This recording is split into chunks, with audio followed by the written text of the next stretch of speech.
miền mà tệ class tha thưa tè chua tơ ập chân nành mà tệ class lực lang tha tè chua cứ chỉ ca vịn dột đỏ lò mà đang tha mùi ná trớ mùi ná không còn tái tam ca vị phía khơi tha tè chua để thưa hơi và cháy ra tại ca vịn dột bỏ mặt cha tè chua nó cứ quạt mình bàn điệp chòm phan ca lôi cạ và bàn tầm trời về khác còn chơi lôi kê tầng mô mà điệp chòm phơ tè chua về khác quạt phơ tè chua ọt chòm tì tàng chẳng phơ oi ca phơ và quát việc khó hái rồi chùm nô mình bàn được cho nên hái ai bà chì đứa con bà chì tầm đòn thấy bơ sầm lân từ mơ ca vịn vô rồi có ca phơ tè chua bà ở trong ti tang ở trong cả lại nhà điệp trong fan ca lôi cả bàn tầm tới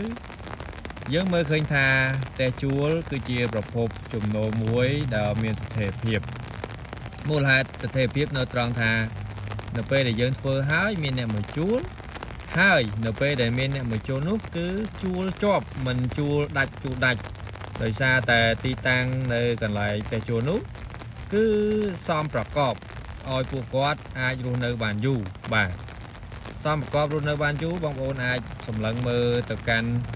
កន្លែងទីតាំងដែលសមប្រកបដែលយើងធ្វើផ្ទះជួលនោះគឺសម្រាប់អ្នកណាដោយនៅតំបន់នេះគេធ្វើផ្ទះជួលសម្រាប់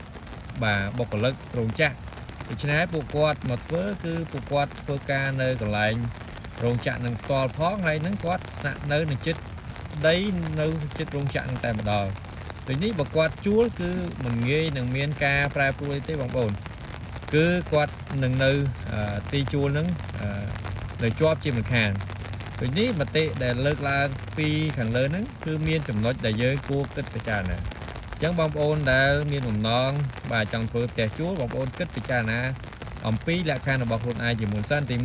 1យើងមានលុយគ្រប់គ្រាន់ឬទេបាទយើងមានលុយគ្រប់គ្រាន់ទេទី2តើទីតាំងដែលយើងចង់ធ្វើហ្នឹងនៅទីតាំងណាតើកន្លែងហ្នឹងគឺសម្រាប់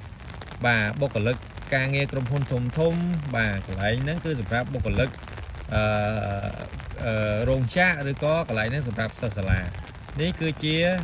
បាទកំណត់យោបល់ពីខ្ញុំទៅអញ្ចឹងហើយឲ្យបងប្អូនធ្វើការសម្រេចចិត្តហើយមានមូលដ្ឋានគ្រឹះច្បាស់លាស់បាទសូមអរគុណ